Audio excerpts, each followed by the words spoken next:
તમારું કરીએ.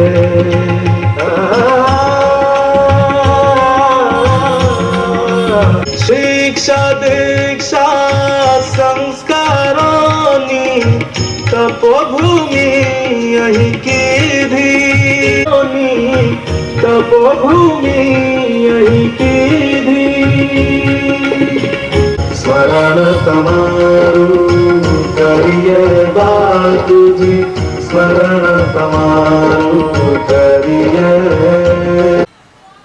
પૂજ્ય બાપુજીના સ્મરણ સાથે શરૂ થયેલ આ કાર્યક્રમમાં ઉપસ્થિત આજના અતિથિ વિશેષ અને વક્તા ડૉક્ટર તન્વીબેન કાજા, મનોવિજ્ઞાન વિભાગના અધ્યક્ષ અને સંચાલન કરતા ડૉક્ટર અશોકભાઈ કંટારિયા,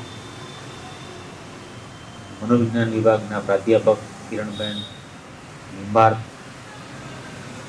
અને સર્વ સ્ટાફ મિત્રો અને આપ સૌ. ઘણા સમયથી આવો વિચાર હું કરતો હતો કે આપણી વચ્ચે સમયને અનુરૂપ આપણી જે જરૂરિયાત છે એ પ્રકારનું માર્ગદર્શન આપણને સાંપડતું રહે. અને હવે ધીમે ધીમે ચોમાસું વિદાય લઈ રહ્યું છે અને આપણે ત્યાં આ ભાદ્રપદ પોતાના પગ પેસારો કરી રહ્યો છે એવા વાતાવરણમાં વિશ્વ આત્મહત્યા નિવારણ દિવસની ઉજવણી આજે સમગ્ર દેશ કરી રહ્યો છે, સમગ્ર વિશ્વ કરી રહ્યું છે. ત્યારે તમારા સુધી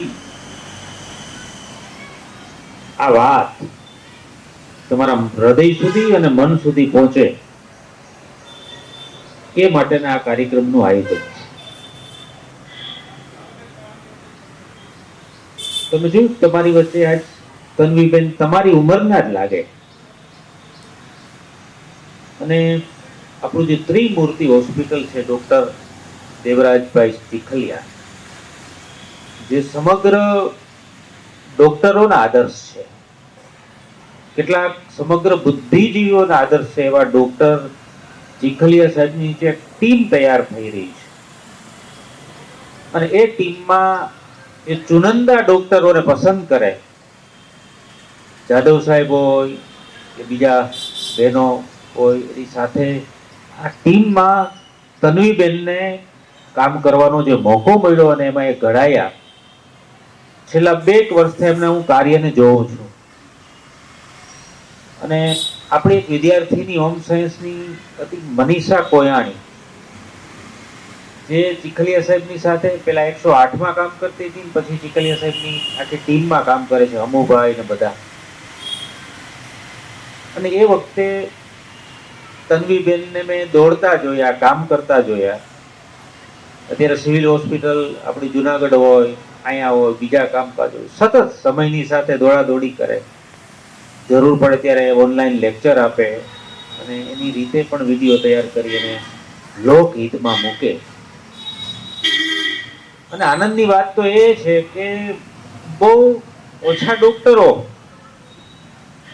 એ આ માનસિક આરોગ્ય વિશે ડોક્ટરો તમને બહુ ઓછા મળે છે અને એમાં એક સ્ત્રી તરીકે આ પહેલ કરી અને જુનાગઢ જિલ્લામાં આપણને પ્રથમ વખત એક યુવા ડોક્ટર જે મળ્યા છે, આપણા માટે ગૌરવની બાબત છે.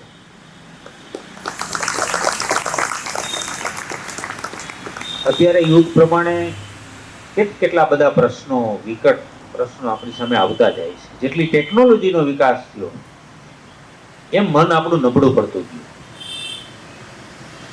અમે કવિની ભાષામાં કહીએ કે ભાઈ મનની ઢીંગલીને કેટલા લાડ લડાવીએ તોય રોજ નવા વસ્ત્રો માંગે. એમ આપણું મન રોજ કંઈક નવું નવું માંગે છે અને પરિસ્થિતિ તો એવી બદલાતી જાય છે કે કોઈ ચીજ આપણને આનંદ નથી આપતી. પહેલાના સમયમાં જે રીતે હમણાં જ હું સાંભળતો હતો નિર્મિત ઓઝાને એમ કહેતા હતા કે જ્યારે અમે સ્કૂલે જતા હતા, અમારા સમયની વાત કરી, સ્કૂલે જઈએ અને બરાબર ભણવાની તૈયારી હોય અને શિક્ષક એમ કે આજ તો રજા એમ, અને જે મજા આવી જાય, જે આનંદ થાય, ત્યાંથી બજારમાં જવાનું, ત્યાંથી આમ નદી નાળા હોય તો એમાં નાવા જવાનું, કેટલાય આમ વૃક્ષો હોય આમ ફળ તોડવા જવાનું, કેટલું, અને ઘરે આમ દફતરને ઉલાડતા ઉલાડતા પહોંચવાનું. હવે તમને વોટ્સઅપમાં મળી જાય કાલ રજા એમ, તમને કઈ આનંદ જ નથી આવતો. જે પેલો આનંદ થતો હતો એ આનંદ છીનવાતો જાય છે. આપણે પાસે બધું છે, ટીવી છે, મોબાઈલ છે, ગાડીઓ છે, બધું છે, છતાંય કાંઈક ને કાંઈક ખૂટતું હોય. અને મેં કીધું બધું હોવા છતાં આપણે કંઈક મળે છે એનું ક્યારેય આપણને આનંદ નથી થતો. એવા સમયમાં આપણે જીવીએ છીએ.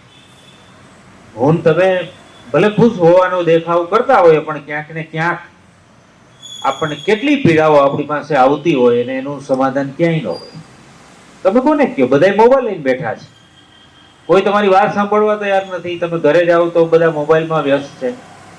તો આવી સ્થિતિમાં હવે સૌથી વધારે મારા મતે જરૂર પડશે મનોચિકિત્સકની, અને બીજી જરૂર પડશે, આ હું ઘણાને કહું છું કે આપણા જે આ શરીરના અંગો આડાઅવડા થઈ જાય છે મોબાઈલને કારણે, આપણા હાથ જકડાઈ જશે, એવા ડોક્ટરોની જરૂર પડશે કે જે આપણા શરીરને સીધું કરી શકે.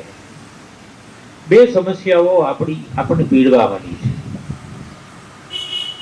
હમણાં તો એક ત્રીજી સમસ્યા, હું જયારે તંત્રી લેખ લખતો હતો ત્યારે મને એ વિચાર આવ્યો કે આપણા આહિર સમાજના જે દીકરાઓ હતા, 7મા 8માં એના મા બાપને મળવા જતા હતા, અને એક્સિડન્ટમાં 7માંથી 2 દીકરાઓ જતા રહે છે.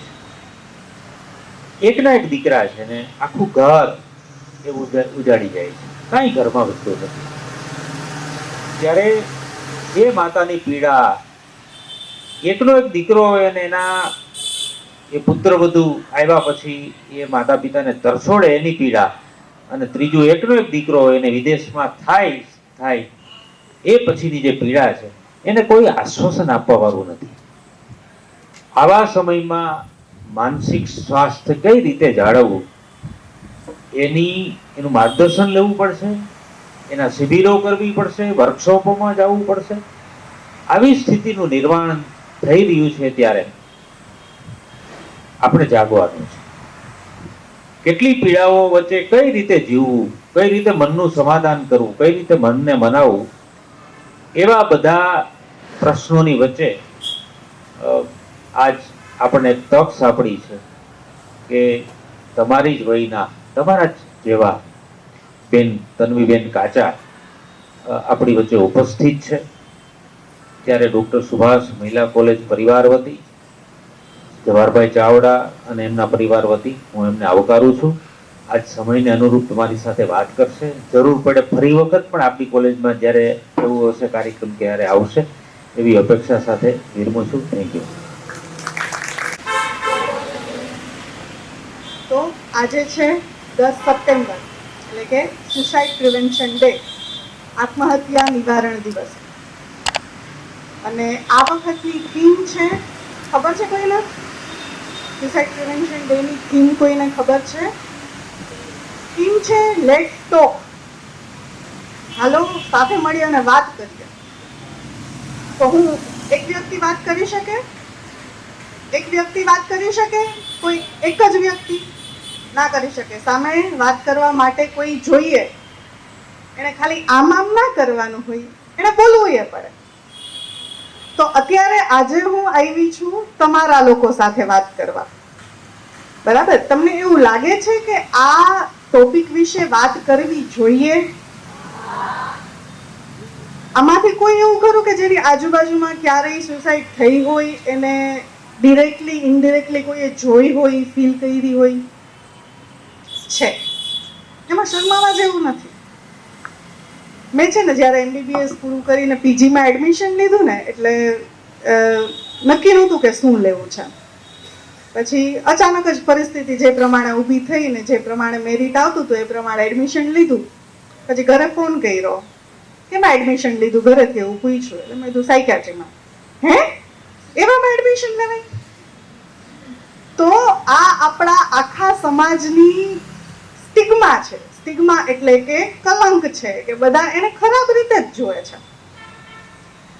તો હવે આપણાથી મોટી વયમાં ઓલું કહેવાય ને કે પાકા ઘડે કાંઠા ના ચડે, તો શરૂઆત આપણા જેવા લોકોથી કરવું પડશે. આપણે એ વિચારસરણીને બદલવી પડશે. બહુ સાદી સિમ્પલ વાત છે. આમાંથી એવા કેટલા છે કે જેને શરદી થાય તો શરમ આવે છે કે ઓહો મને તો શરદી થઈ ગઈ, તાવ આવે તો શરમ આવે છે. કોઈ નથી શરમ આવતી. શરીર છે, બીમાર પડે, તાવ થાય, શરદી થાય. એટલું જ સિમ્પલ છે.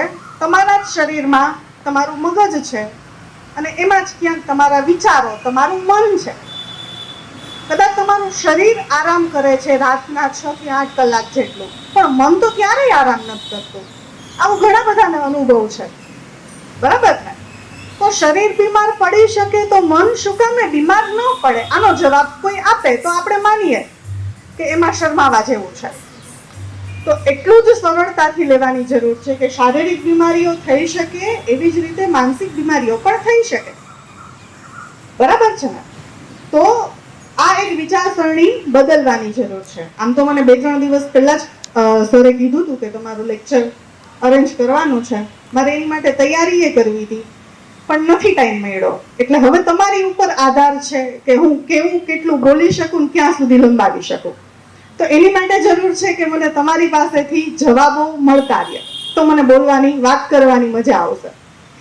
સૌથી પહેલા એક સિચ્યુએશનને તમે ઇમેજિન કરો, આંખ બંધ કરો, હું જે બોલું છું ને એને વિચારો. 2-3 વર્ષ જૂનું તમારું કોઈ ફ્રેન્ડ કે જે અત્યારે કોઈ કારણોસર ભણવાને લીધે તમારી સાથે નથી. ક્યારેક ક્યારેક તમે એની સાથે ફોનમાં વાત કરો છો. હવે એ ફ્રેન્ડની પરિસ્થિતિ શું છે? એ ફ્રેન્ડ છે એ એન્જિનિયરિંગમાં કોઈ કોલેજમાં ભણવા માટે ગઈ છે, બરાબર? 12મા સુધી ઘરે ભણ્યા પછી ઘરની બહાર ભણવા જવું, હોસ્ટેલમાં જવું, એન્જિનિયરિંગ કોલેજમાં જવું એ થોડું ડિફિકલ્ટ કહી શકાય એવી સિચ્યુએશન છે. હવે ત્યાં જઈને એવું થાય છે કે પીજીમાં રહેવાનું છે, હોસ્ટેલમાં રહેવાનું છે, એ ફાવતું નથી. એક રૂમમાં 4-5 વ્યક્તિ હોય એની સાથે એડજસ્ટ નથી થઈ શકતું. ઘરે જેટલી સુવિધા મળતી એટલી સુવિધા નથી મળતી. એ સિવાય સિનિયરના રેગિંગ અથવા તો ક્યાંક ને ક્યાંક વર્કલોડ ને એ બધું ચાલુ છે. અને એ ફ્રેન્ડ છે ને એ ક્યાંક ને ક્યાંક ડિપ્રેશન ફીલ કરે છે. એને કોઈ સાથે વાત કરવી છે અને એવું વિચારે છે કે જો હમણાં મને આનો ફોન આવે અને જો કંઈ વાત કરે ને તો હું કહું કે યાર બહુ બધો સ્ટ્રેસ છે. હવે એવું થાય છે કે મારાથી નથી ખમાતું. અહીંયા તમારી બાજુ પરિસ્થિતિ એવી છે કે 3-4 મહિનાથી એની સાથે કઈ વાત નથી થઈ. તમે રાહ જુઓ છો કે એનો ફોન આવે, પણ એનો ફોન આવતો નથી. પછી એકવાર તમને બહુ ગુસ્સો આવે છે અને તમને એવું થાય છે કે આજે તો ફોન કરીને ખખડાવી નાખું, અને તમે ફોન કરો છો અને સીધું ખખડાવવાનું ચાલુ કરી દો છો. બહુ સારું થયું. મને જ એવું થયું કે ચલો તું તો ફોન કરવાની નથી, આજે હું જ ફોન કરી દઉં. સારું થયું, તું તો બહુ મોટી માણસ થઈ ગઈ છો, બહાર એન્જિનિયરિંગ કરવા ગઈ છો ને, તો તને તો ટાઈમ જ નથી હવે અમારા જેવા લોકો માટે. પણ આ તો મને એમ થયું કે ના હવે બહુ ગુસ્સો વધી ગયો છે ને એકવાર કહી દો. સામેવાળી ફ્રેન્ડ બોલવાની ટ્રાય કરે છે કે ના મારે ફોન કરવો હતો પણ કામ જ એટલું હતું, આટલો બધો સ્ટ્રેસ હતો, એમાં ન વાત થઈ શકી ને હમણાં જ હું વિચારતી કે જો તારો ફોન આવે ને તો હું વાત કરું. એવું એ બોલવાની ટ્રાય કરે છે પણ તમે એને ખખડાવવામાં એટલા બિઝી છો ને કે તમે એનું કંઈ સાંભળતા જ નથી. અને છેલ્લે એનું કંઈ સાંભળ્યા વગર તમે જ ફોન એવી રીતે કટ કરી નાખો છો કે હવે તારે રિલેશન રાખવું હોય ને તો ઠીક છે, આ મારો છેલ્લો ફોન, આના પછી હું ફોન કરવાની નથી. એવું કરી અને તમે ફોન મૂકી દો. આના 2-3 દિવસ પછી કે 1 વીક પછી તમને ક્યાંકથી ઉડતા એવા ખબર મળે છે કે એ ફ્રેન્ડે સુસાઇડ કરી લીધી ને એનું ડેથ થઈ ગયું. હવે તમે શું ફીલ કરો? એને ફીલ કરવાનો પ્રયત્ન કરો. ઠીક છે, ચલો તો આંખ ખોલીએ. આમાંથી એવું તો મોટે ભાગે કોઈ નથી કે જેને ખુશી ફીલ થઈ, જેની સાથે આપણે 2-3 દિવસ પહેલા કે 1 વીક પહેલા જ વાત કરી, જે આપણને કંઈક કહેવા ઈચ્છતું હતું, જે કંઈક પ્રોબ્લેમમાં હતું અને આપણે સાંભળત તો આપણે એને કંઈક હદે સોલ્વ કરી શકત. અને કદાચ સોલ્વ તમારાથી ના થઈ શકે પણ તમે એને કોઈક યોગ્ય વ્યક્તિ સુધી તો પહોંચાડી શકત કે જે એનું સોલ્યુશન લઈ આવી શકે. આ બધી વસ્તુઓ તમારા હાથમાં હતી પણ તમે એને ઇગ્નોર કરી. શું કામે? કારણ કે તમે ગુસ્સામાં હતા. તો આવું નથી થયું અત્યાર સુધીમાં તમારી લાઈફમાં, તો ખરેખર બહુ સારી વસ્તુ છે. પણ આવું થઈ શકે કોઈની લાઈફમાં? હા, દરેકની લાઈફમાં થઈ શકે. આમાંથી કોઈ બાકાત નથી. ઘણા બધાએ સાંભળ્યું હશે, આપણી ઘણી બધી એવી સેલિબ્રિટીઝ છે કે જેને માનસિક બીમારીઓ છે, અને ઘણા બધાએ સોશિયલ મીડિયામાં આવી અને પોતે કીધેલું પણ છે. આમાંથી કોઈને ખબર છે એવી કોઈ સેલિબ્રિટી? ફિલ્મ ઇન્ડસ્ટ્રીમાં પણ ઘણી બધી એવી સેલિબ્રિટીઝ છે કે જેને ડિપ્રેશન, એન્ઝાઇટી અથવા તો બીજી કોઈ માનસિક બીમારીઓ થઈ ગઈ છે અને એને પોતે એ વાતનો ઉલ્લેખ કરેલો છે. યસ, દીપિકા પાદુકોણ, બધાને ખબર છે. હજી એ કોઈ છે કોઈને ખબર હોય તો વાત કરવાની છે કોઈને ખબર? દીપિકા પાદુકોણને હતું ડિપ્રેશન. એ સિવાય ઇલિયાના ડિક્રુઝ, બધાએ નામ સાંભળ્યું છે. એમને ડિપ્રેશન હતું અને બીજું એક કહી શકાય બોડી ડિસ્મોર્ફિક ડિસઓર્ડર, જે માનસિક બીમારી છે કે જેમાં એના શરીર માટે એને બહુ ઇન્ફિરિયોરિટી ફિલિંગ હોય કે મારું શરીર નથી બરાબર, અથવા તો એને શેપ કરવાની જરૂર છે કે પર્ટિક્યુલર મારા શરીરનું કોઈ અંગ નથી બરાબર, અને એને કારણે પછી એ અંગને ઢાંકવાનું કરે, બહાર જવાનું ટાળે, એ બધું થઈ શકે. તો એ બોડી ડિસ્મોર્ફિક ડિસઓર્ડર એ હતો ઇલિયાના ડિક્રુઝમાં. એ સિવાય કપિલ શર્મા, મોટે ભાગે શનિ રવિ બધા કપિલ શર્મા જુએ છે. કપિલ શર્માની એક ટાઈમ હતો કે જ્યારે બહુ ખરાબ કહી શકાય એવું ડિપ્રેશન હતું. જે કપિલ શર્મા જોતા હશે એને એ જોયું હશે કે એનું વેઇટ ગેઇન વચ્ચે બહુ થઈ ગયું હતું અને હવે પાછું એને વેઇટ લોસ કર્યું છે. તો એ વેઇટ ગેઇન થઈ ગયું હતું એનું એક રીઝન ડિપ્રેશન હતું. યો હની સિંહનું નામ બધાએ સાંભળ્યું છે, એને પણ ડિપ્રેશન હતું. અનુષ્કા શર્માને ડિપ્રેશન હતું, વિરાટ કોહલીને ડિપ્રેશન હતું. તો આ બધું સાંભળીને આપણને એવું લાગે કે એ બધું તો એ લોકોમાં થાય, આપણામાં એવું કંઈ ના થાય. પણ એવું જરાય જરૂરી નથી. ક્યાંક ને ક્યાંક એ બધા એ માણસ જ છે. જેમ હું તમારી સામે આવી છું અને હું તમને દેખાઉં છું અલગ, કદાચ રિયાલિટીમાં હું કંઈક અલગ હોઈ શકું, એક સામાન્ય માણસ. તો એ બધા આપણી સામે સ્ક્રીન ઉપર આપણને સેલિબ્રિટી કે અલગ દેખાય છે, એ છેલ્લે માણસ જ છે. આપણી પાસે હાથ પગ છે એવા જ એની પાસે છે, આપણી પાસે જેવું મન છે એવું જ એની પાસે છે, આપણી પાસે કામ છે એના કરતા 1.5 ગણું વધુ કદાચ એની પાસે કરવા માટે કામ છે. તો એ તો અમુકના વધુ રિસ્ક ફેક્ટર છે કે એને માનસિક બીમારી થઈ શકે. બરાબર? તો એવું જરાય જરૂરી નથી કે આ બધું આપણા દુનિયામાં તો ન થાય, એ તો બધું બીજી દુનિયાની વાત છે. ના, એવું જરાય જ નથી. અને હવે તમને બધાને ખબર છે, સોશિયલ મીડિયામાં, ન્યૂઝપેપરમાં આપણે આવા બધા કિસ્સાઓ વાંચતા જ રહીએ છીએ, અવસાન નોંધણી આપણે જોતા જ રહીએ છીએ. એમાંથી મોટાભાગની એવી હશે કે જે સુસાઇડને કારણે ડેથ થયું હશે અને અવસાન નોંધમાં આવ્યું હશે. તો સૌથી પહેલાં એને સમજવાની, સ્વીકારવાની જરૂર છે કે હવે એ બહુ રેર કહી શકાય એવી કન્ડિશન નથી, બહુ જ કોમન કન્ડિશન છે. એક આંકડાકીય તારણ પ્રમાણે એવું કહી શકાય કે દર 4 વ્યક્તિમાં 1 વ્યક્તિ ડિપ્રેશનથી પીડાતો હોઈ શકે. એવું જરૂરી નથી કે જેને કેન્સર છે અથવા તો જેને ફ્રેક્ચર થયું છે એ આપણને ફિઝિકલી જોઈ અને જેવી રીતે ખબર પડી જાય છે એવી રીતે ના પડી શકે. હવે આમાં જ તમે વિચાર કરો ને કે આમાં 4 ગણીને 1 ગણો તો આમાંથી જ કેટલા બધાને ડિપ્રેશન થઈ શકે, હોઈ શકે, અથવા તો પાસ્ટમાં થઈ ગયું હોઈ શકે. તો આટલું બધું કોમન છે, તો એની વાત શું કામે ન કરીએ? બરાબર છે?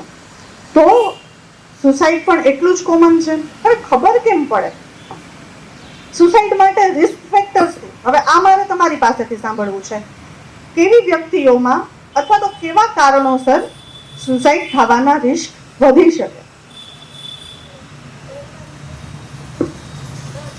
ડરને કારણે, જેને ડર વધુ લાગતો હોય એ વ્યક્તિ સુસાઇડ કરી શકે.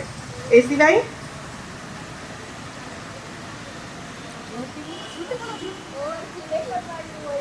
એકલવાયુ જીવન જીવતા હોય એને સુસાઇડ કરવાનું રિસ્ક વધી શકે. આ સિવાય ઓવરથિંકિંગને કારણે થઈ શકે. પછી બોલો બોલો, બધા કંઈક ને કંઈક ધીમે ધીમેથી તો બોલે જ છે, થોડું મને સંભળાય એવી રીતે બોલો. હર્ટ થાય તો થઈ શકે, બ્રેકઅપ થાય તો થઈ શકે, ડિવોર્સ થાય તો થઈ શકે, બીપી, ડાયાબિટીસ એ તો સમજા, પણ જ્યારે કોઈ ડિસએબિલિટી ઊભી કરે એવી બીમારી થાય, જેમ કે કેન્સર થઈ ગયું, અથવા તો ડાયાબિટીસને કારણે ગેંગ્રીન થઈ ગયું, પગ કપાવો પડ્યો, અથવા તો બ્રેઇન સ્ટ્રોક આવ્યો અને એવી કંઈક સિચ્યુએશન આવી કે જેમાં વ્યક્તિ હવે પોતે બીજા કોઈ ઉપર ડિપેન્ડન્ટ થઈ ગઈ છે, પોતે એકલું પોતાનું બધું કામકાજ નથી કરી શકતી, તો આવી કોઈ ક્રોનિક સિવિયર ઇલનેસીસ હોય તો એમાં પણ સુસાઇડ થઈ શકે. માનસિક બીમારી જેને હોય એને સુસાઇડ થઈ શકે, મતલબ એનામાં રિસ્ક વધુ રહે. એ સિવાય કોઈના ફેમિલીમાં કોઈએ સુસાઇડ કર્યું છે, મોટા ભાગે માનસિક બીમારીને કારણે, તો ફેમિલી હિસ્ટ્રીને કારણે જેમ બધું વારસામાં આવે ને, એવી રીતે અમુક જનીનોએ આવા પ્રકારના વારસામાં આવી શકે કે જેનાથી જેના ફેમિલીમાં મેન્ટલ ઇલનેસીસ અથવા તો સાયકાટ્રિક ઇલનેસીસ હોય એમને વારસાગત સાયકાટ્રિક ઇલનેસીસ થઈ શકે અને ક્યારેક સુસાઇડલ રિસ્ક પણ વધી શકે. મેરેજમાં કોઈ નાના મોટા પ્રોબ્લેમ હોય તો થઈ શકે. વર્કલોડ બહુ વધી ગયો છે, મેનેજ નથી થઈ શકતું તો થઈ શકે. આર્થિક પરિસ્થિતિ કઈ એવી આવી ગઈ છે, દેવું બહુ વધી ગયું છે, કરિયરમાં સક્સેસફુલ નથી, મેરેજ લાઈફમાં સક્સેસફુલ નથી, પર્સનલ લાઈફમાં સક્સેસફુલ નથી. તો આ બધા રિસ્ક ફેક્ટર છે કે જે that can lead to suicide. બરાબર? કોઈને લાગે છે કે આપણે કોઈ એક વ્યક્તિ સુસાઇડ કરે છે એમાં બધાનું ફેલિયર છે?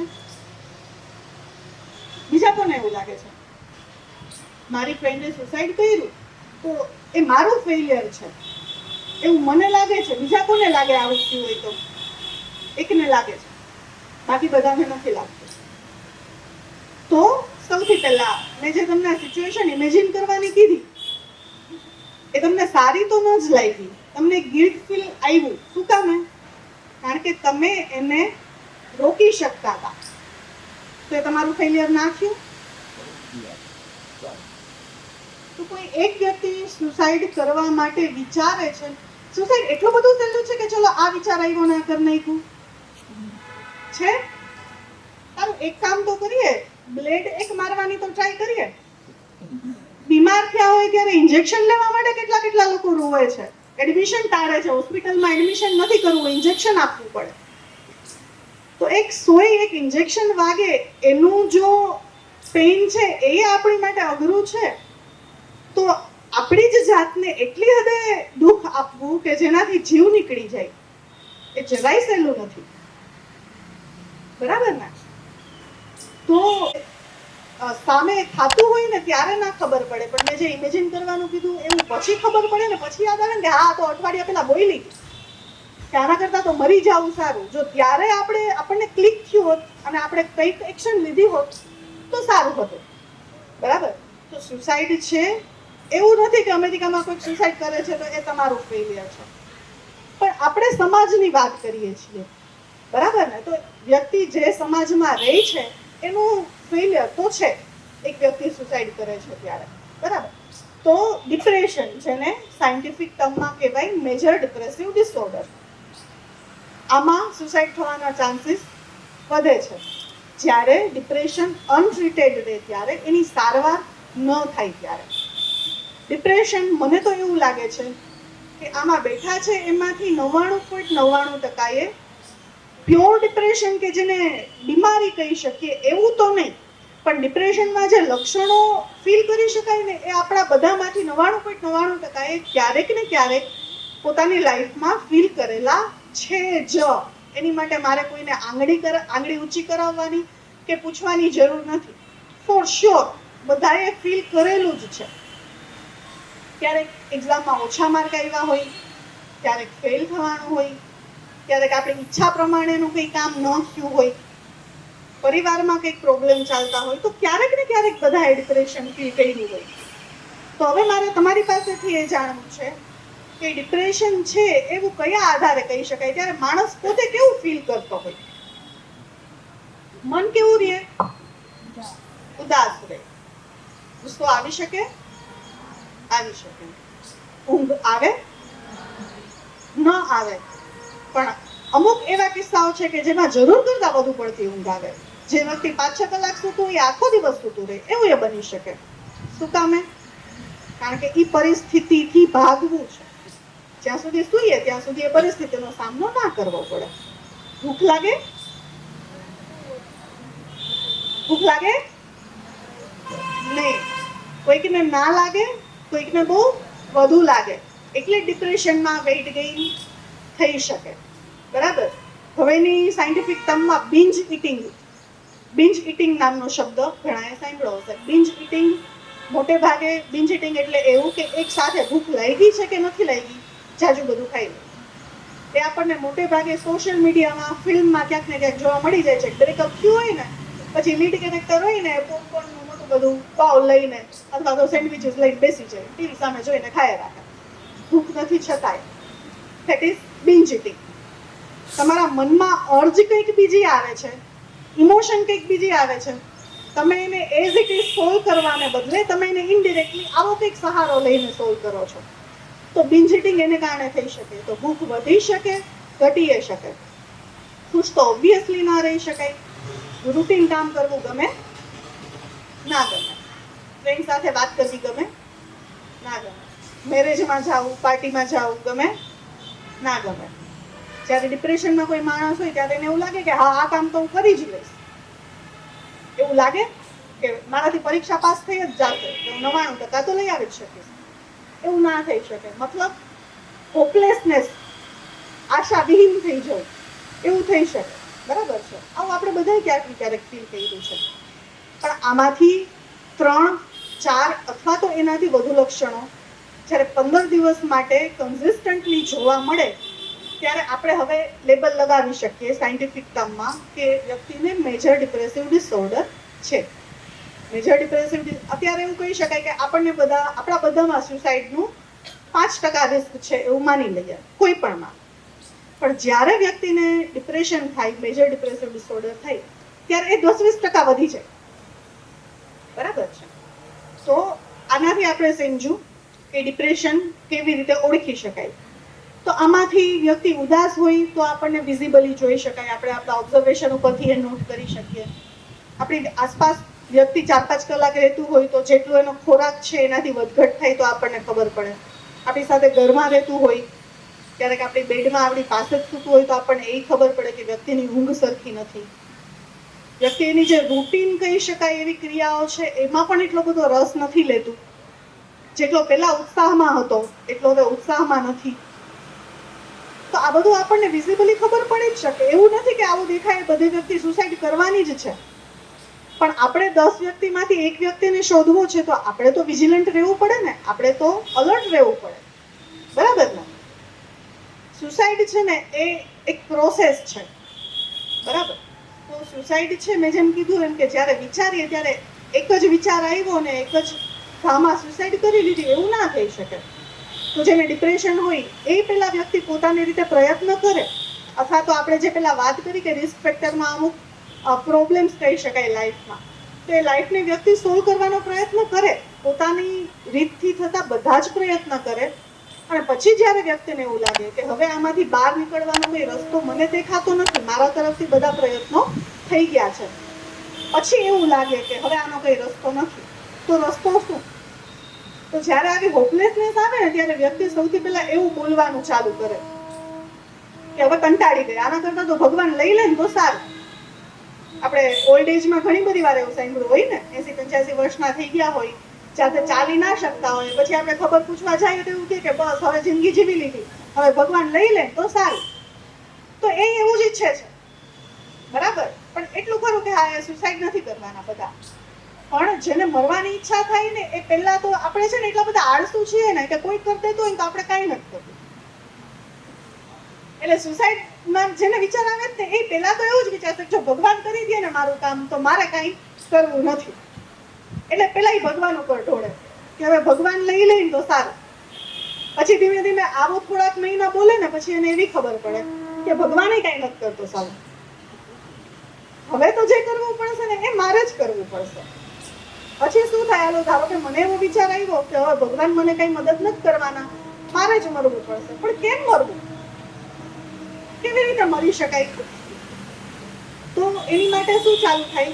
પછી વ્યક્તિ સર્ચ કરવાનું ચાલુ કરે, ગોતવાનું ચાલુ કરે રસ્તાઓ. અને એમાં સૌથી પહેલા કેવા રસ્તાઓ ગોતે? લીસ્ટ પેઇનફુલ, કે જેનાથી ઓછામાં ઓછું દુઃખ થાય અને ઇઝીલી મરી શકે. હવે પહેલાના જમાનામાં શક્ય નહોતું. પહેલા તો કોઈ કેમ ખબર પડે? આજુબાજુ જોયું હોય તો ખબર પડે, સાંભળ્યું હોય કે પેલો પંખે લટકીને મરી ગયો, તો એવા 2-4 કિસ્સા ખબર હોય એટલે એવી ખબર પડતી કે ગળા ફાંસો ખાઈને મરી શકાય, ટ્રેન નીચે આવીને મરી શકાય, બિલ્ડિંગ ઉપરથી જમ્પ કરીને મરી શકાય. પણ હવે તો આપણા બધા પાસે ગૂગલ છે. ગૂગલ ઘટતું તો એમાં હવે આપણી પાસે આવ્યું ChatGPT. તમે જે પૂછો એનો જવાબ આપે. અને હમણાં જ ફોરેનમાં એક એવો કિસ્સો બન્યો છે કે બાળકે પૂછ્યું કે સુસાઇડ કેવી રીતે કરી શકાય. ChatGPT એ રસ્તો બતાવ્યો આખો.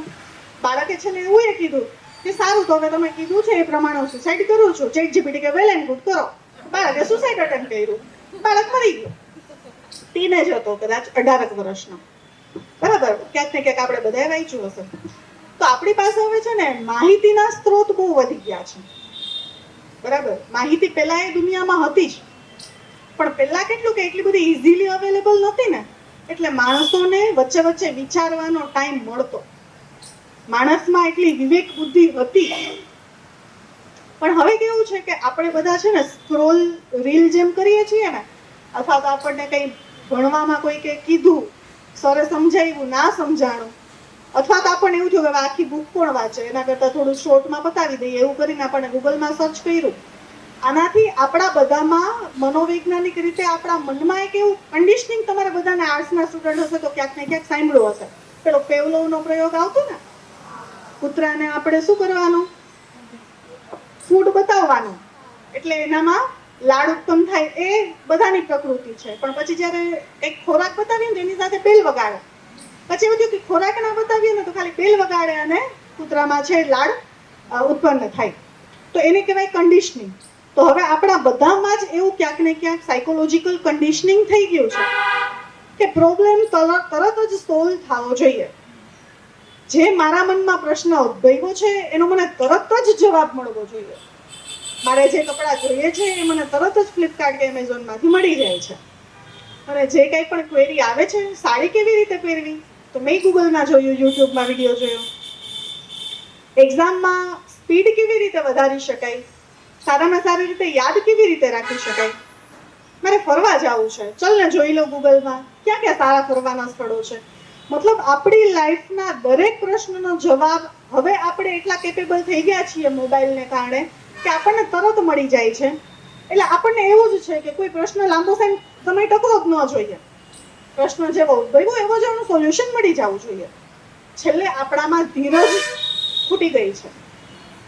બરાબર ને? આપણે બુક વાંચીએ છીએ, એક વાર્તા વાંચીએ છીએ કે કંઈ મોટિવેશનલ કહી શકાય એવું વાંચીએ છીએ, તો આપણે એને તરત અપ્લાય નથી કરતા. એ અઘરું છે. આપણે વાંચીએ, પછી રૂટીનમાં ધીમે ધીમે વિચારીએ, ક્યારેક નવરા બેઠા હોય ત્યારે વિચારીએ, અથવા તો અચાનક યાદ આવી જાય, તો આપણે એમાંથી ગાડી અને અમુક વસ્તુ આપણી માટે એવી પસંદ કરીએ છીએ. જેમ આપણે આખો કોર્સ ભણી અને અમુક વસ્તુઓ સમરાઇઝ કરીએ, જેને કહેવાય શોર્ટ નોટ બનાવીએ છીએ. આપણે એક્ઝામમાં ખાલી એટલું જ વાંચીને જઈએ છીએ. આપણે આખા થોકડા છેલ્લે દિવસે ના વાંચી શકીએ. તો એ પ્રોસેસ હવે જ્યારેથી રીલ આવી ગઈ છે ને ત્યારથી નથી રહી. જેવું જોયું, હવે રીલ જ 10 સેકન્ડથી 30 સેકન્ડની હોય, એમાંથી તમે કરીને કેટલું સમરાઇઝ કરો. આપણી પાસે બધા પાસે 30 સેકન્ડ તો છે કે 30 સેકન્ડમાં જેવું આપણે જોયું એવું આપણે સીધું કરી શકીએ. એટલે ફિલ્ટર કરવાનો તો પ્રશ્ન જ નથી આવતો, વિચારવાનો એ પ્રશ્ન નથી આવતો. જેવું જોયું એવું આપણે કરી નાખ્યું.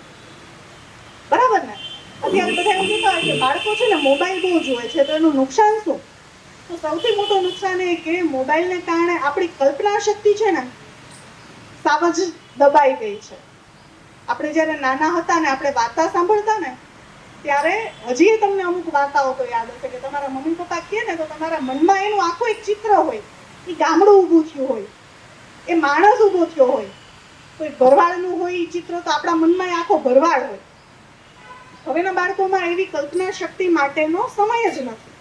અને ધીમે ધીમે બાળકોમાં ને આપણામાં આપણે મોબાઈલ વધુ જોઈએ છીએ એટલે એવું થતું જાય છે કે આપણને વચ્ચે વિચારવાનો, વિવેક બુદ્ધિથી એનો ઉપયોગ કરવાનો ટાઈમ નથી મળતો.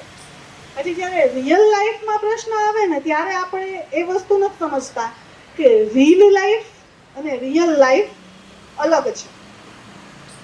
બરાબર ને? આપણા મોટાઓ ઘણી વાર એવું કહેતા કે પિક્ચરમાં હોય એવું બધું કંઈ થોડું હોય. મતલબ એ હું બોલું છું ને એને સારી રીતે સમજે છે કે રીલ લાઈફ અને રિયલ લાઈફ અલગ હોય, કારણ કે એણે પોતે અનુભવ્યું છે, જોયું છે. અત્યારના બાળકોએ અથવા તો આપણા જેવા લોકોએ એ નથી અનુભવ્યું. એટલે એ લોકોને એમ જ છે કે ના જેવું રીલમાં હોય ને સાચે એવું જ હોય.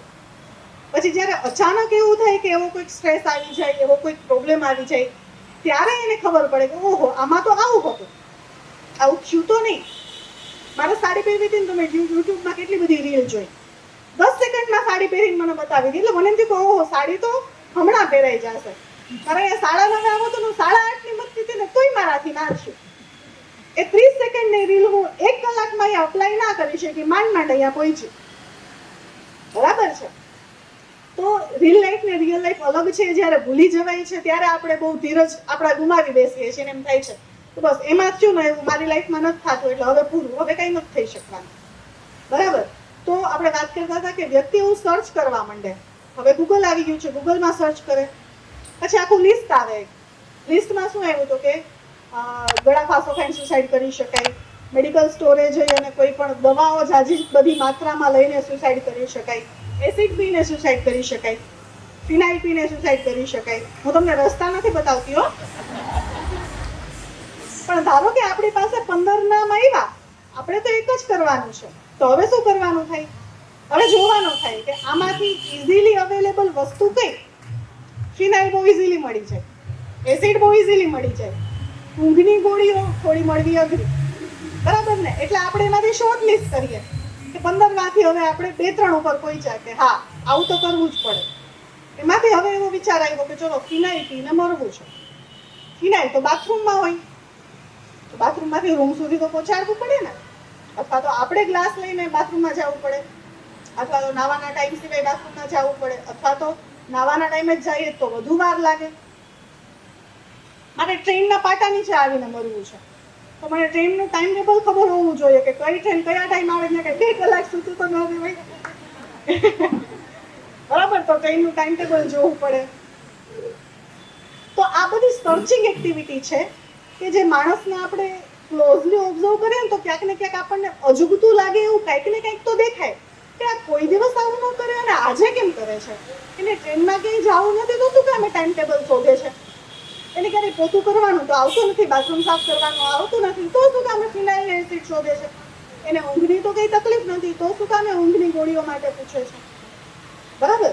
તો આ બધું એની આજુબાજુમાં રહેલા વ્યક્તિઓ ક્યાંક ને ક્યાંક જોઈ શકે, ઓબ્ઝર્વ કરી શકે, અથવા એ બોલે તો છે જ કે ભગવાન લઈ લે તો સારું. તો આટલું એ જ્યારે ઓબ્ઝર્વ ન થાય ને ત્યારે છેલ્લે એવી એક ઘડી આવે કે જેમાં વ્યક્તિ સુસાઇડ કરે અને એ સુસાઇડ કમ્પ્લીટ થઈ જાય. તો આમ મારે બોલતા આટલી બધી વાર લાગી, એ કરતા કેટલી બધી વાર લાગે? અઠવાડિયું અથવા તો 2-3 દિવસ, મહિનાઓ ક્યારેક નીકળી જાય. તો એ ન જોઈ શકીએ તો એ ફેલિયર કહેવાય ક્યાંક ને ક્યાંક આપણું. ખાલી આપણું ફેલિયર છે એવું નથી કહેતી, પણ આપણે જેના માટે ભેગા થયા છીએ એમાં આપણે કંઈક કરવું છે તો આપણે આપણી વાત કરીએ, બીજાની વાત નથી કરવી. બરાબર? તો આપણે બધાએ જવાબદારી લેવી પડશે. બરાબર? આપણે બધા જવાબદાર બનીશું તો આનું કંઈક સોલ્યુશન આવી શકશે. હવે ધારો કે આપણે એવા નસીબદાર નીકળ્યા કે આપણને ખબર પડી ગઈ કે આપણી આજુબાજુનું કોઈક વ્યક્તિ સુસાઇડનું વિચારે છે, અથવા તો એણે તમને સામેથી આવીને શેર કર્યું કે હવે હું કંટાળી ગઈ છું, હવે મારે મરી જવું છે. તો હવે આપણે એના વિશે વાત કરીએ કે કોઈ તમારી પાસે આવીને એવું કહે છે અથવા તો તમને ખબર પડી ગઈ છે તો તમે શું કરી શકો? બરાબર? તો હવે એ તમારી પાસેથી જ જાણવું છે.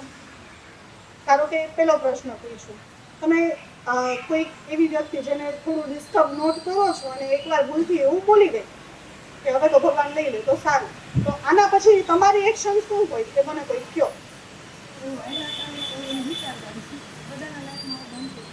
સારું, આપણે એને એવું કહી શકીએ, દિલાસો આપી શકીએ કે ચાલ્યા કરે એવું, તો એવું કંઈ વિચારવાનું નહીં. આ સિવાય બીજું શું થઈ શકે? એનો પ્રોબ્લેમ જાણવાનો પ્રયત્ન કરી શકીએ. આ સિવાય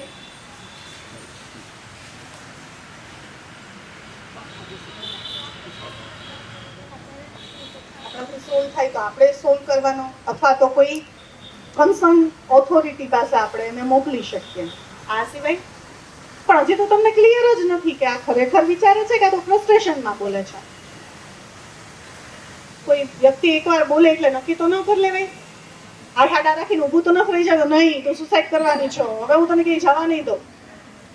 બરાબર ને? કદાચ એવું એ થઈ શકે કે આપણે એને વ્યક્તિને કરીએ, એકવાર કહીને હું સુસાઇડ કરાવી દઉં તો આપણને એક ઝાપટ પડે કે હું તો બોલું છું, તને એવું લાગે છે કે હું મરી જઈશ? બરાબર? તો આ બધા મતલબ આવી બધી પરિસ્થિતિ ઊભી થઈ શકે. તો સૌથી પહેલા જ્યારે કોઈ વ્યક્તિ ઇનડિરેક્ટલી બોલે છે, આપણને એવું લાગે છે કે એ સાઇન આપે છે પણ આપણે શ્યોર નથી. બરાબર? તો સૌથી પહેલા આપણે પરિસ્થિતિ જાણવાનું, તમે જેમ કીધું એમ ટ્રાય કરીએ. આપણે બધુંય જાણ્યું પણ છેલ્લે હજી આપણે એ તારણ ઉપર તો પહોંચી જ નથી શકતા કે એ મરવાનું વિચારે છે કે નહીં. તો 2 પ્રશ્ન પૂછું છું. આમાંથી કયો પ્રશ્ન હું તમને કહું છું, એમાંથી કયો પ્રશ્ન પૂછવો જોઈએ એ તમારે મને કહેવાનું છે. એક પ્રશ્ન એવો કે ખરેખર પરિસ્થિતિ તો અઘરી છે, આમાં તો તારી જગ્યાએ હું હોય ને તો મને તો મરવાનો વિચાર આવી જાય. તને આવો વિચાર આવે છે? તું એવું વિચારે છે? તને સુસાઇડના વિચાર આવે છે? તે એવું કંઈ વિચાર્યું છે? એક પ્રશ્ન આવો. અને એક પ્રશ્ન એવો કે પરિસ્થિતિ તો અઘરી છે પણ તું કંઈક મરવાનું તો નથી વિચારતી ને? આ બેમાંથી એવું પહેલો પ્રશ્ન પૂછવો જોઈએ એવું કેટલા લોકો કહે છે? બરાબર. અને માની લઉં કે બાકી બધા બીજા પ્રશ્ન માટે સહમત છે. હવે ધારો કે તમે જ વિચારો, તમે એવું નક્કી કર્યું છે કે આવતીકાલે ફિનાઇલ પીને પાકું, અને આજે જ કોઈક એવું પૂછે છે તો બીક ના લાગે? આને તો ખબર પડી જશે તો એને તો કરવું જ છે ને. એ થોડું એવું ઈચ્છે છે કે કોઈ મને મરતા રોકે, એને મરવું જ છે તો. અને આપણે માનવ સ્વભાવ છે, આપણે પૂછીને કેમ છે એટલે મજા જ હોય બધાને. તો એવી શક્યતા વધુ છે કે આપણે કોઈને એવું પૂછશું ને કે તું મરવાનું તો નથી વિચારતી ને? ના ના, એવું થોડું, એવો જ જવાબ આવશે. બરાબર છે? તો જ્યારે આવું કંઈ પણ સસ્પેક્ટેડ લાગે છે ત્યારે પહેલા તમારા તરફથી ખાતરી કરો, પછી નથી આપણે તારણ ઉપર આવી શકતા તો કાંઈ વાંધો નહીં, એક ઝાપટ ખાવી પડે તો કાંઈ વાંધો નહીં. એક જીવ અને એક ઝાપટ, કોણ વધુ? ઝાપટ વધુ. ઝાપટ ખાવી સારી. બરાબર? તો બધી વાત કર્યા પછી જ્યારે ના ખબર પડે ત્યારે ડિરેક્ટ ક્વેશ્ચન પૂછો, અથવા તો તુક્કો લગાવીને પૂછો. મને કેમ એવું લાગે છે? તો કંઈક ઊંધું વિચારે છે. વિચારે છે ને કે તો મને આવું કરીને પૂછી લેવું. મને તો બહુ અનુભવ છે. માનસિક બીમારી છે ને મોટે ભાગે જેમ કીધું એમ કે બહુ સ્ટિગ્મા હોય એની માટે. એટલે વ્યક્તિ છે ને ઘણીવાર માથાના દુખાવા સાથે આવે, મને બહુ માથું દુખે છે. એટલે પહેલા આ બધું પૂછી લેવાનું, પછી એવું લાગે કે આમાં કંઈ બહુ સિગ્નિફિકન્ટ કહી શકાય, ખરેખર માથાના દુખાવામાં કે માઇગ્રેનમાં હોય એવું નથી લાગતું, એટલે પછી હું ચાલુ કરું પૂછવાનું. શું કરે છે? તો કે કોલેજ કરું છું. બોયફ્રેન્ડ છે? સામેથી એવું પૂછવું પડે મારે. એટલે કોઈક ક્યારેક હા પાડી દે. બ્રેકઅપ નથી થયું ને હમણાં? શું કરવું પડે? થોડીક ખુશી દૂર રાખીને બેસવાનું પેશન્ટથી. બરાબર છે? રિસ્ક છે પણ મોટે ભાગે હજી સુધી ક્યારેય ઝાપટ ખાવી નથી પડી. તો ક્યારેક આવી રીતે પૂછવું પડે, પણ ડિરેક્ટ ક્વેશ્ચન પૂછવાનું રાખો. બરાબર છે? અને ધારો કે તમને કહે છે તો ટ્રાય ટુ સોલ્વ ઇટ. નથી થઈ શકતું તો એના મમ્મી પપ્પા સુધી પહોંચાડો.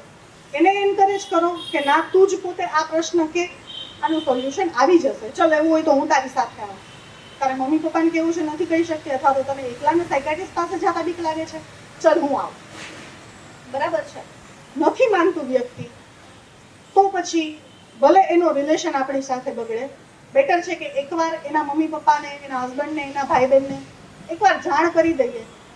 હું શ્યોર નથી પણ મને એવું લાગે છે કે કદાચ આવું થઈ શકે. મને તો નથી કહેતી, તમે જોજો તો ખરા, તમે ધ્યાન રાખજો. એવું હોય તો હમણાં એકલા ન મૂકતા એને. તમને એવું લાગે તો તમે પૂછવાનો પ્રયત્ન કરો. એવું આપણે એના ફેમિલી મેમ્બરને કે કોઈને કહી શકીએ. બરાબર છે? તો જ્યારે સુસાઇડ થઈ ગયા પછીનું ગિલ્ટ ફિલિંગ જેટલું ભયંકર હોય છે ને, એવું સુસાઇડ કરતા વ્યક્તિને રોકવાનું હેપીનેસ પણ એટલી જ સારી હોય છે. તમે ડોક્ટર ન હોવા છતાં પણ એક જીવ બચાવી શક્યા, આનાથી સારી બીજી તો કઈ ખુશી હોઈ શકે? અને એ તો જ્યારે કોઈ થર્ડ પર્સન હોય ત્યારે, તમારા જ ફેમિલીમાંથી કોઈ વ્યક્તિ હોય તો તમને તો એવું લાગે કે આ હું તો ભગવાન થઈ ગઈ, મેં એની જિંદગી બચાવી દીધી. મતલબ એ હદે એની ખુશી હોય છે. તો જવાબદાર બનીએ, ઓબ્ઝર્વ કરતા શીખીએ, અને ક્યાંક ને ક્યાંક આપણી બધા ઈચ્છે કે આપણી લાઈફમાં આવી કોઈ સિચ્યુએશન ન આવે, બીજા કોઈ સાથે એ ના બને અને આપણી સાથે પણ ના બને. પણ એવું સમજવું બહુ જ ભૂલ ભરેલું છે કે આપણી સાથે તો એ ક્યારેય થઈ જ ના શકે. ઇવન હું એવું કહું છું કે જેટલું તમને રિસ્ક છે ને એટલું જ મને રિસ્ક છે. તો બીંગ સાયકાટ્રિસ્ટ જો મારામાં એ રિસ્ક રહેલું હોય તો બીજા બધામાં રહેલું જ છે. બરાબર છે. તો આશા રાખું કે આ લેક્ચર, આ વાતો ક્યાંક ને ક્યાંક તમારી લાઈફમાં તમને ક્યાંક કામ આવી શકે. ઇવન કોઈ વ્યક્તિ સુસાઇડલ ના લાગતું હોય પણ એટલી ખબર પડી કે એને ડિપ્રેશન છે, આજે નહીં પણ 5 વર્ષ પછી સુસાઇડ કરશે ટ્રીટમેન્ટ નહીં કરે તો જ્યારે એવી ખબર પડે કે કાંઈ પણ વ્યક્તિના વર્તનમાં ચેન્જીસ લાગે છે અથવા તો કંઈ માનસિક બીમારી જેવું લાગે છે, હું એવું નથી કહેતી મારી પાસે જ મોકલો પેશન્ટ, કોઈ પણ ડૉક્ટર પાસે, એ ડૉક્ટર અમારા સુધી પહોંચાડી દેશે અથવા તો મારી પાસે નહીં તો કોઈ પણ સાયકાટ્રિસ્ટ પાસે. એટલીસ્ટ છેલ્લે એવું બની શકે કે તમે તમારા તરફથી પૂરા પ્રયત્ન કર્યા છતાંય સુસાઇડ અટેમ્પ્ટ થઈ ગયો અને વ્યક્તિનું મૃત્યુ થઈ ગયું. દુઃખ તો થશે જ, ગિલ્ટ ફિલિંગ એ આવશે જ, પણ તમે તમારી જાતને એક વસ્તુ કહી શકશો, શું? મેં તો પ્રયત્ન કર્યો મારા તરફથી બનતો. બરાબર છે. ધારો કે એવું થયું કે આપણામાંથી જ કોઈકને એવો વિચાર આવ્યો કે હવે કઈ રસ્તો નથી અને મારે સુસાઇડ કરવું છે, તો આમાંથી એવું કેટલા માને છે, એવું કેટલા કહે છે કે હું ભગવાનમાં માનું છું? આંગળી ઊંચી કરીને કયો, મને તો થોડી ખબર પડે. 80% તો આંગળીઓ ઊંચી થાય છે. સારું, તો હું ભગવાનને માનું છું એનો ઇનડિરેક્ટ અર્થ એવો થાય કે મને વિશ્વાસ છે કે એવો કોઈ સુપરનેચરલ પાવર છે કે જે હું નથી કરી શકતી ને એ ઈ કરી શકે છે. આવો અર્થ કરી શકીએ? આપણે પ્રાર્થના શું કામ કરીએ છીએ? કારણ કે આપણે એવું માની લીધું કે આપણને ખબર છે કે આ કદાચ મારાથી તો નહીં થઈ શકે, ભગવાનથી તો થઈ શકશે. મતલબ આપણે એવું માનીએ છીએ કે મારા કરતા કોઈક એવી ઓથોરિટી છે, હું બધું કંટ્રોલ ન કરી શકું પણ ભગવાન તો કરી શકશે. તો છેલ્લે ભગવાન ઉપર મૂકવું એ પડે ને. તમે બોલો ખરા પણ તમારે બધું રાખવું છે તમારા જ કંટ્રોલમાં, એવું તો કેમ થઈ શકે?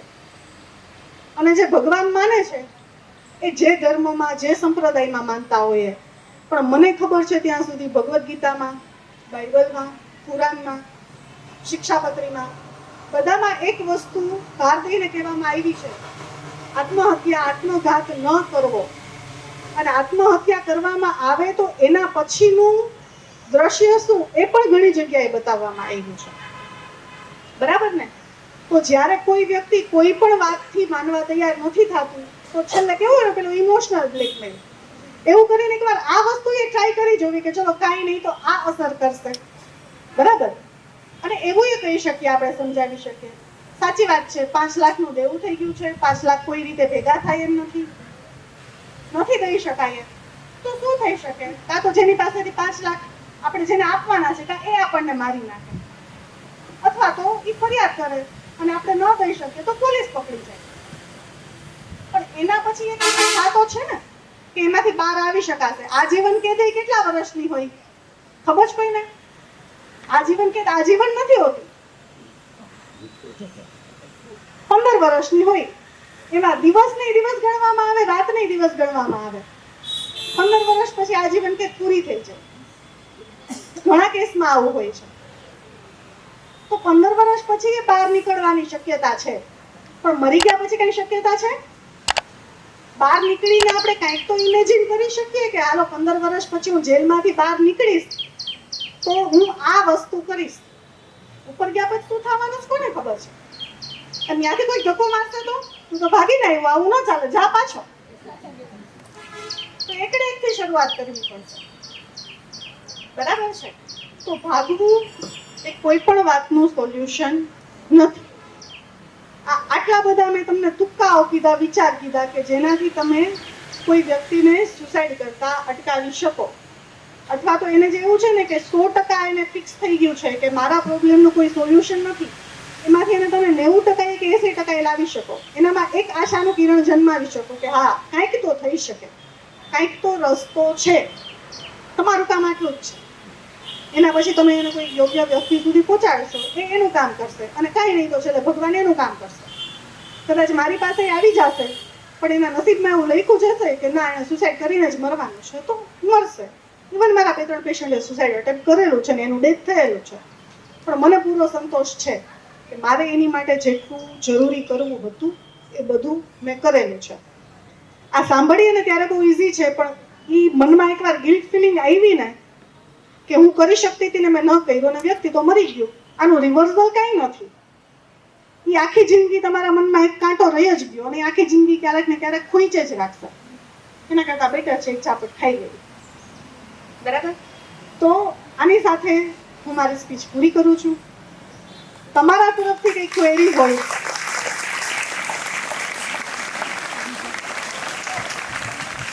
તમે હજી